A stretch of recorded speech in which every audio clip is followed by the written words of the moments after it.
Data bar. Hoi hoi. So I'm still waiting for my flight. I'm really hoping they're not canceling this thing. But I'm not going to think about that now because I think I finally figured out a full answer to the question of changing data types in Python and PySpark. It really is truly dynamically defined. And I could show that at least with the demo that I've been working on here. So I'm trying to do this without the context of data frames, because when you have data frames, you have the PySpark SQL library, and there you can define more data types. That gets more strongly enforced. I'm trying to do this with PySpark or Python without data frames in the equation.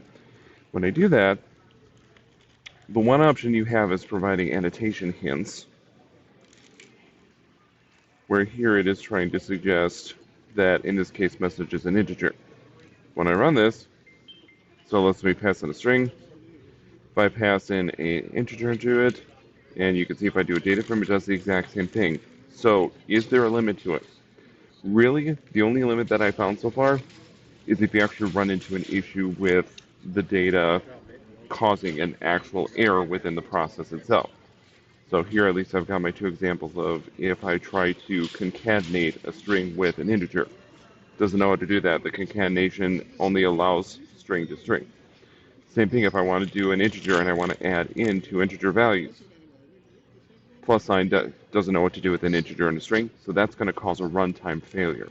But beyond that, it's purely, it doesn't do it until it actually tries to do something that it can't do successfully.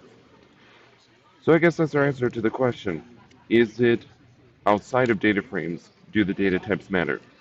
Nope. You can pass in anything you want to, you can change it dynamically, you can do all of that, as long as it doesn't actually break any of the functional sections of your code. But the variables themselves aren't going to care less.